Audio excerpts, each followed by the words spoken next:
But in a situation where you find that they look at this, not necessarily tribal or regional. but I have said that.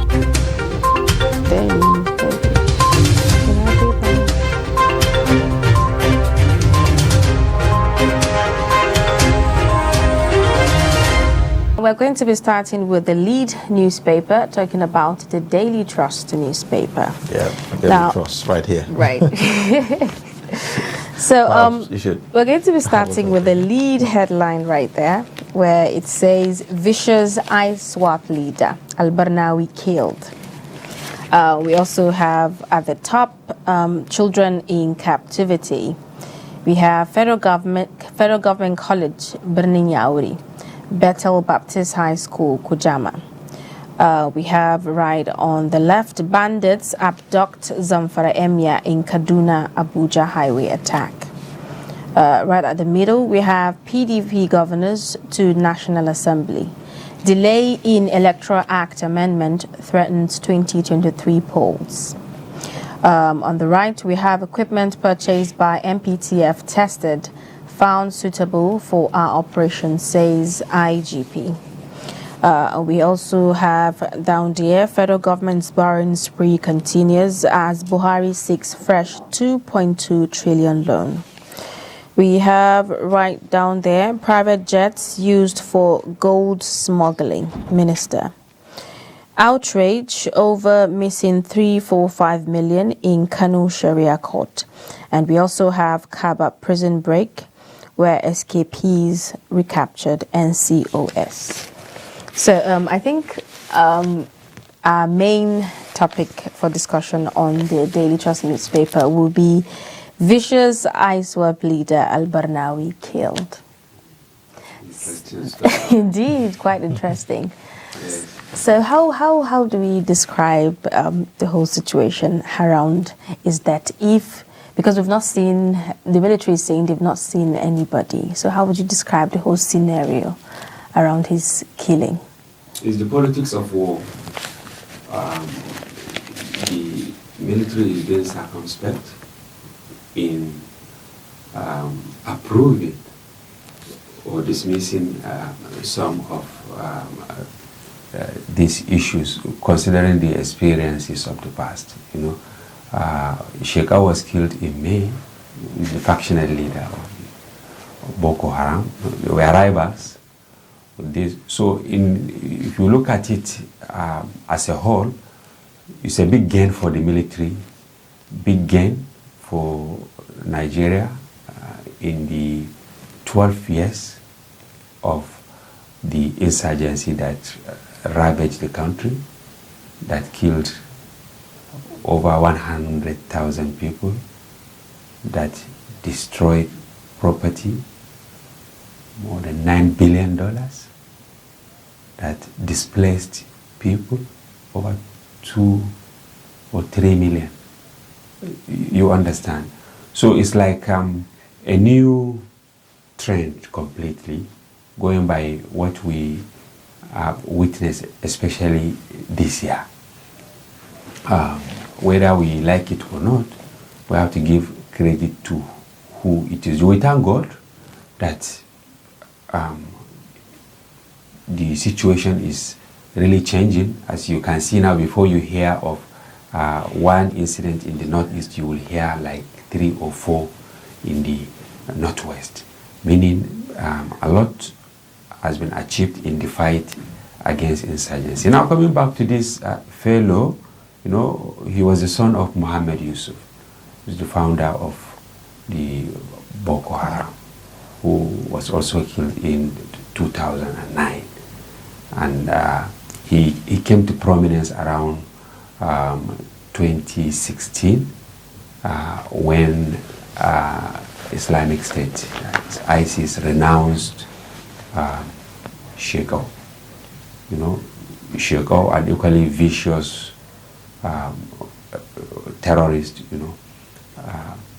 he was more or less dismissed by ISIS after he paid allegiance to the group in 2015. But by 2016, they gave several reasons. All of them are terrorists as far as we are concerned. Mm-hmm. And no one is better than the other, because anybody who kills at will, who destroys in the name of religion, you can't say this one is better than this. But to them, Shekau overstretched his boundaries. Therefore, they now appointed younger Yusuf, and by just coincidence, just 2 months in between, because he pursued Shekau to Sambisa forest, and then at the end of the day, Shekau, killed himself, some of his commanders, some of the ISWAP commanders, and then you saw the result, which was serious split, serious chaos in both camps, occasioned by the massive surrender, because leadership is always key to success. The Boko Haram was able to maintain the momentum because Shekau was there. Right. You understand? Now, with his exit, now the whole house more or less collapsed, and that was what prompted the mass outflows of his followers and their families. Sounds like a movie. But isn't it absurd for the military to say they are not aware of his death? They are being careful, and most likely we too have been very careful, and I will not be surprised if some people will dismiss this story today. That is war for you, and sometimes you may not be accurate, you understand, in your reportage, and this calls for caution. We always try to be very cautious. We heard of the incident, based on records, he was killed in August, you understand, and we heard of it, but we were very careful. We kept, milling the data we have, trying to authenticate it on various layers, so that at the end of the day we might be correct.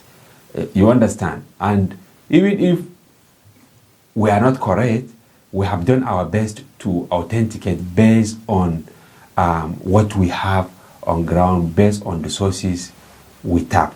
Unlike in other places where you have what we call embedded journalism, a situation whereby the military incorporate reporters, you understand, to go to the war front so that you get more facts, you understand. Here, it is really, really tough. Yes. We basically rely on third party, and then sometimes, if we are lucky, we get information from the military. But the denial might be true, and it might not, and you cannot accuse the spokesman of the military for saying this.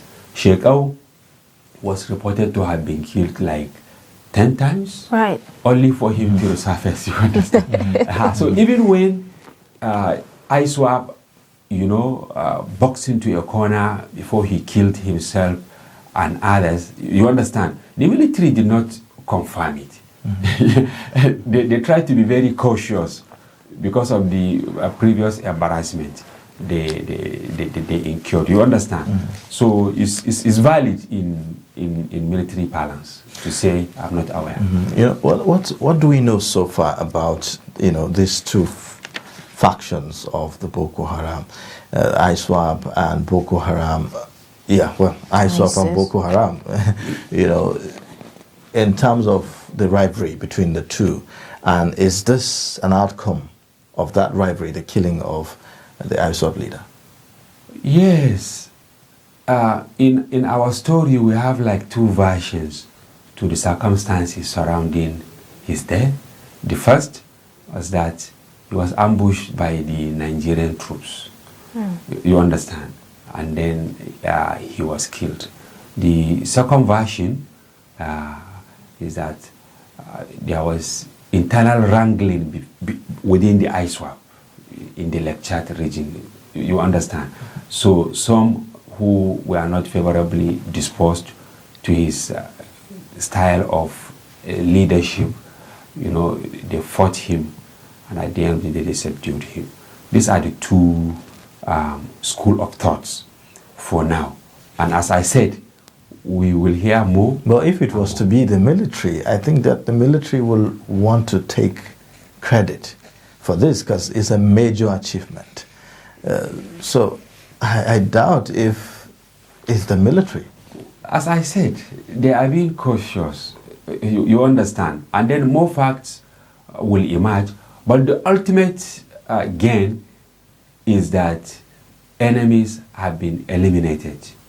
And then the experts we spoke with said if you will, within a span of 3 months, you eliminate 2 big masquerades. You understand? It's an unprecedented feat. Whether it is the military that carried it, the end justifies it. You understand? So this is where we are. And then the other question you ask, they were a family. And then they split. We are going to have another story along that line, which will also surprise people. But at the end of the day, what we know is that there is a change in the fight against the insurgency. Okay. Well, one other story that captured my attention on the Daily Trust, we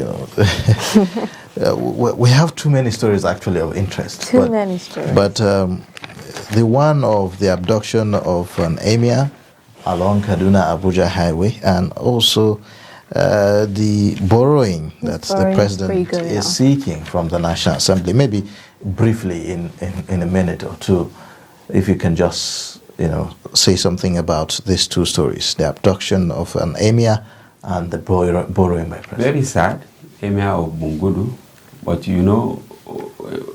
the Abuja Kaduna expressway is notorious for this banditry, even though there was ton of events in the last couple of months following the deployment of female soldiers to the road. There is an element of surprise.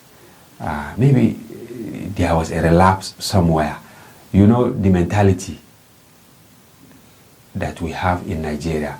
Once you recorded success, you depleted some obstructions, then you go to sleep, or you move to other places. I really pity our troops.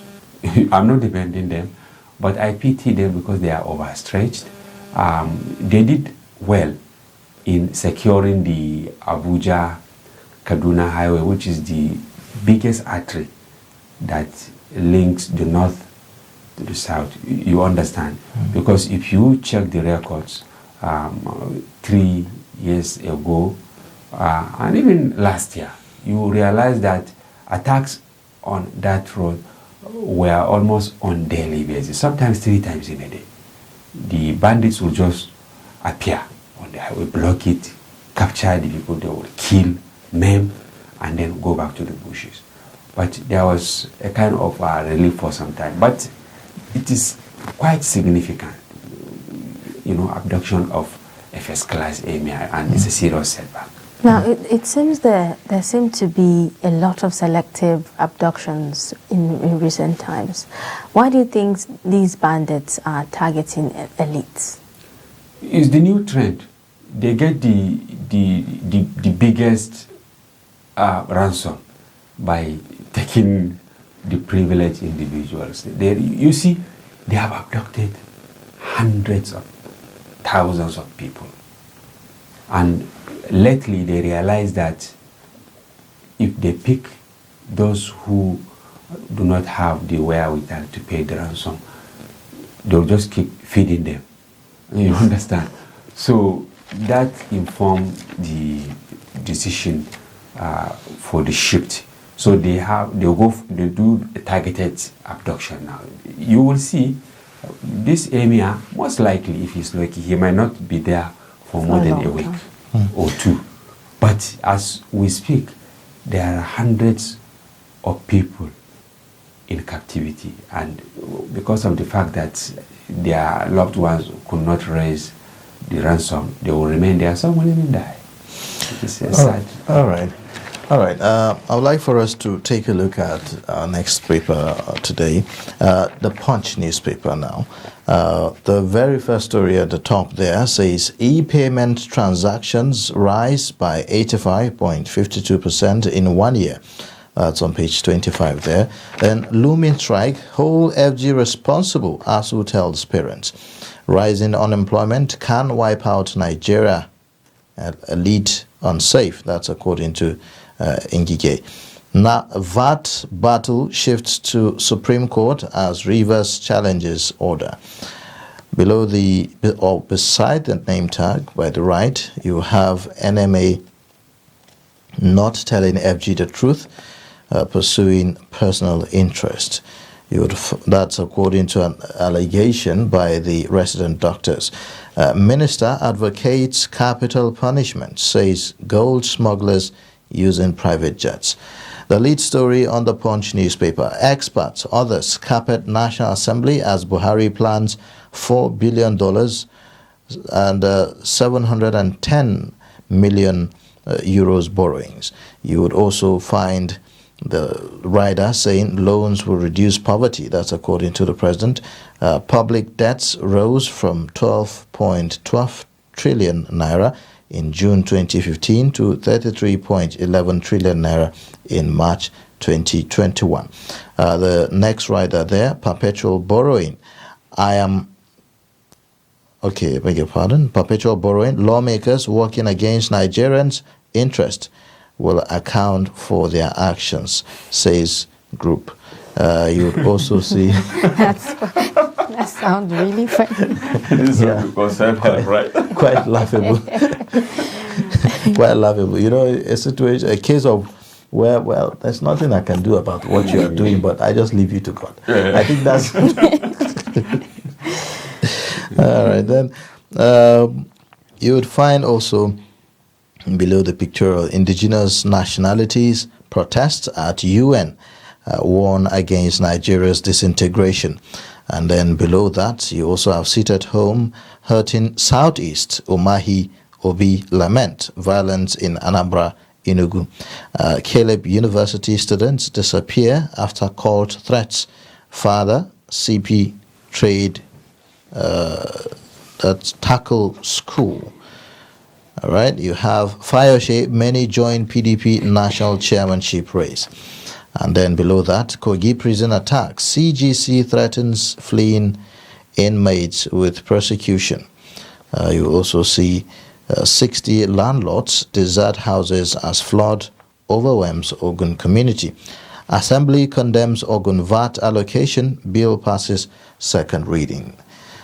Well, these are some of the stories that we're seeing on the Punch newspaper, and the lead story there is about the borrowing request by President Muhammadu Buhari. We've heard a lot of people, sometimes experts, say we are borrowing too much, and that the rate of our borrowing is not commensurate to our revenue. Do you share that thought? It will never be. You understand? Maybe we should keep sentiments aside and then look at issues passionately. Countries all over the world borrow. The richest economies, they borrow. But what do they do with what they borrow? This latest request by the president amount to 2.2 trillion naira. And yes, and then if you put it collectively, it means the borrowing by Nigeria is now around 40 trillion naira. And then if you now divide it by years, it means around maybe 3.5 years of our national budget. If Nigeria is to stop doing anything from today to say we will repay the loans, because the 2021 budget is around 13 trillion or something, and then the total debt profile now nearly 40 trillion naira. But that is not the issue. the president said this one is part of the 2018 to 2021 national borrowing plans of the country to address critical deficit in agriculture, health, you understand, education, social interventions, and then agriculture. I expect Nigerians to ask questions. You understand that, okay, what have we achieved so far? Because between 2015, when the president took over, and now the debt stock, you understand, multiplied by around 300%. So we should ask questions. Experts believe that if you borrow and address critical infrastructure, the infrastructure you have will address or will repay the loss. You understand? Like the railways that we are having, roads, and all that. If we do them very well, fine, because they will repay the loan. And these countries or multilateral institutions like the World Bank, the International Funds for Agricultural Development, the French agency, you understand, and the China Exim Bank, they are the ones who will provide these resources. And they also have their template before they give loans. You have to be credit worthy. You understand? Right. So the fact that they agree or they are about to agree to give these loans to Nigeria means we are credit worthy, which is positive. But the question we should ask is whether the monies will be used for what they are meant for. Exactly. So, which is why I want to ask this question, that with what we know so far and the borrowings that we have, you know, with the profile that we have at the moment, all the monies that have been borrowed, in your assessment, has it been channeled to proper use? Well, I'm not a spokesman of the government. I am a journalist, you understand? Yeah. But from what they've been saying, what they've been showcasing, I think we have certain things on ground. In Nigeria, we have this attitude of pessimism, looking at things from the negative perspective. Just start driving from Abuja now towards Kano. Forget about the insecurity. Talk about the roads. Are we witnessing some changes? I think yes. Now, the Lagos-Ibadan rail has started working. Right? Now, Abuja-Kaduna rail is also working, and they launch another one from Kaduna to Kano. You have the one, the Eastern Corridor and all that. And as I said, I'm not the spokesman of government, but I'm trying to contextualize so that we will now appreciate what is happening. If at the end of the day, maybe by 2023, the President Buhari administration is able to deliver some of these projects, I think they will showcase them.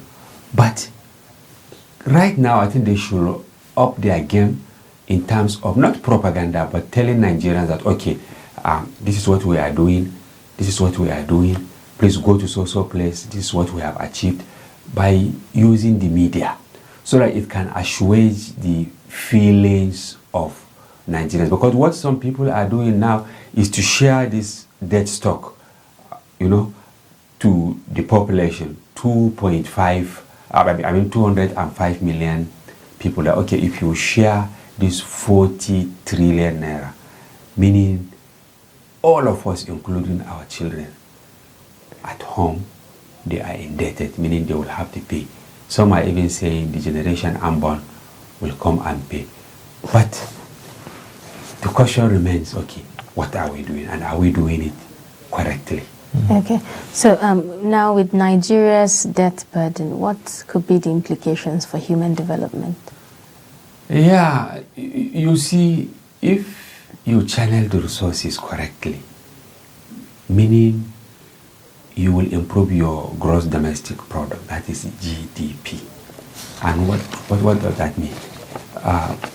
You need critical infrastructure to provide jobs, right?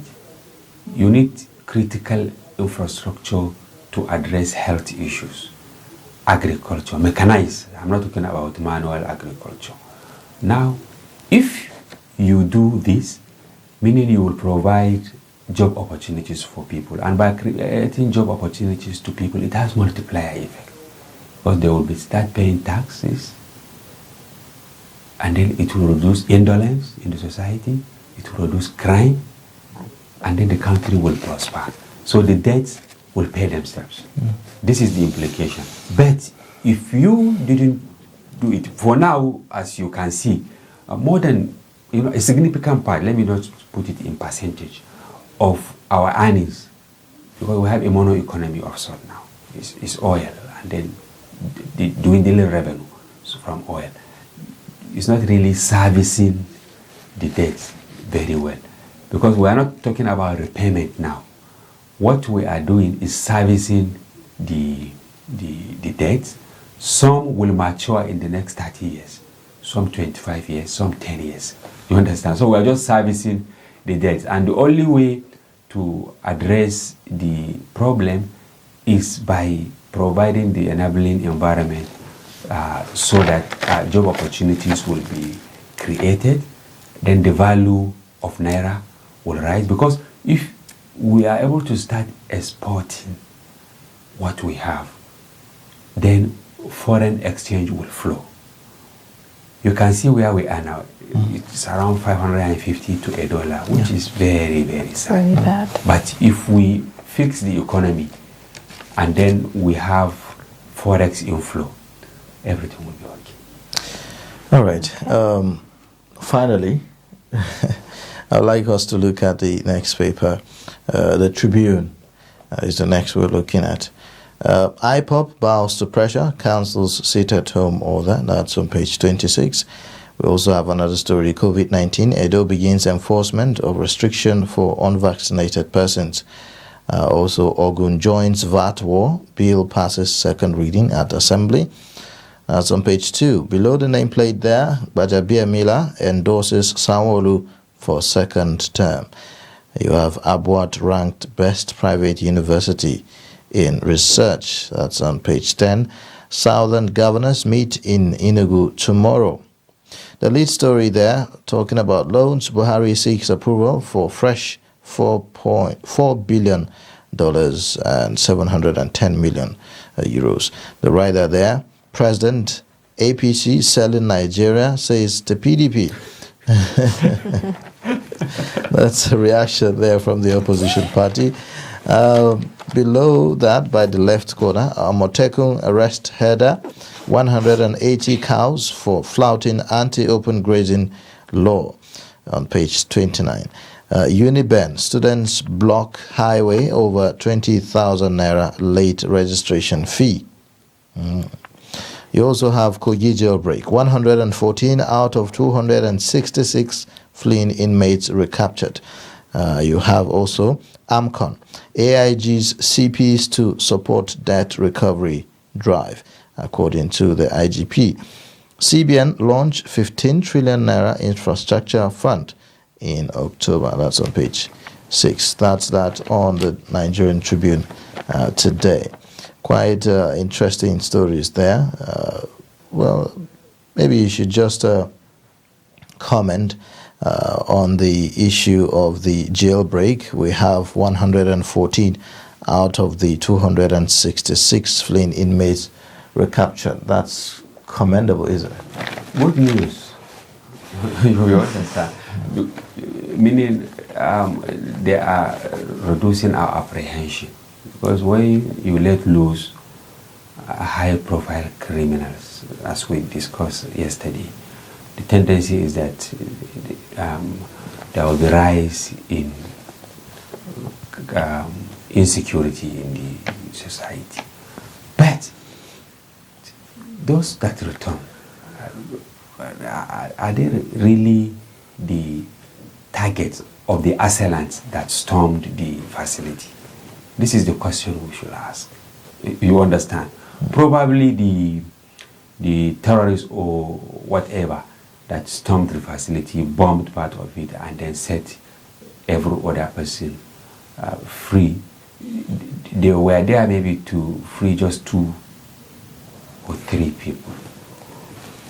You understand? So maybe the officials of the correctional service should help and say, okay, among those that have not been returned are Mr. A, B, C, and D, and then they should also crave the indulgence of Nigerians to assist in exposing them.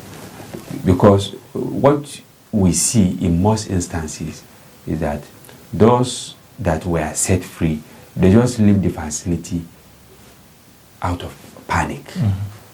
But life is even better for them in there. You understand what I'm saying? There are some who have been there for a very long time. They have nobody out there. And then when you ask them to leave, they will tell you they don't even have the next meal. They don't have a home. Yeah, but beyond the recapturing of these inmates, of concern to me is how can we ensure that there's no repeat of this? Because, like we noted yesterday, there's been quite a lot of jailbreaks. And yes, after the jailbreak, we hear about, so number have been recaptured and all of that. And then another jail is also invaded. So how can we even say or guarantee that these things will not happen? Many of our prisons across the country, predates Nigeria's independence. Very old. You understand, the walls are not even tall, and then they don't have many people who guard the facilities. We had a change of name recently from Nigerian Prison Service to Nigerian Correctional Service. What is there in a name? If I were in the position, what I would do is to, change the facilities first, equip them, and then recruit, buy serious surveillance equipment and all that before you change the name. Because if I wish I would change my name to Ilya now, you understand what I say? I'll just go to court and then say, okay, formally call Hamza now, once you call. But what is stopping that from happening? I mean, there have been several, almost every year, there's budgetary allocation they have done for our prisons and all of that. I think this administration, they have some new facilities, but they are not enough. So you realize that you see huge budget for police, huge budget for correctional service or whatever, but at the end of the day, more than 70%, they will use it for overheads, not for capital investment, and that is why we have issues. The situation whereby your overheads is more than your capital expenditure, and most importantly, from a deficit budget, you will keep, moving in one place. So maybe there should be a deliberate attempt, even if it means borrowing. You understand? To borrow and say, okay, we are using this money to build like so number of prisons with facilities to reform. Because the essence of incarcerating people is to change them, not for them to come out worse than the way they went in. I think this brings me to the question of welfare. We don't really get to see much out here, but how would you describe, the welfare of inmates? Yeah, when I was reporting, you understand, long ago, we do visit prison facilities. In some places, it's okay because you see some of the inmates coming out as graduates. Yes, especially through the National Open University. They have, and then some, you see, I know of someone who, inside prison, he wrote WAEC. You understand? He passed, and then he started his BA. He was able to complete it, and then he even learned carpentry.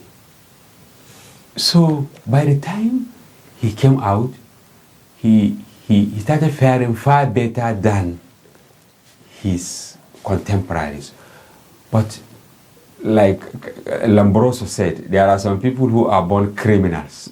So whatever you do, even if you try to reform them in the prisons, once they get in there, they will find their level, they will look for criminals, and then they will now form another and by the time they come out, they will wreak havoc on the society. So it's a two-way thing, but I think government has a role to play in changing the mindset of people in prison. I visited a facility in the United States, and I was surprised. Yes, we see that a lot in the movies as well. Yes, and I also visited another facility in Saudi Arabia where they keep high-profile terrorists. You understand? But for those, because they have a mechanism of checking the level of change in them. So if they realize that, okay, you have renounced the extremism and all that, they now move you to another facility, which I will put at par with maybe 3-star hotel here. Yes, in terms of sports, education, food. They have 3-course meal. They have sports facilities and all that. So by the time you release them, they say, okay, I belong. Because some of these criminals, they felt dejected by the society. Say, okay, after all, I don't belong here, so let me just turn criminal so that I can kill, I can maim, and then at the end of the day, even if I am killed, I have nothing to lose. You understand? But if people are made to feel that they have a stake, that they are also human and all that, the tendency for them to be criminals will be minimal. True. All right. Well, thank you so discussing much, quite a General lot today. Editor, Daily Trust newspaper, for coming on the show and sharing your thoughts with us.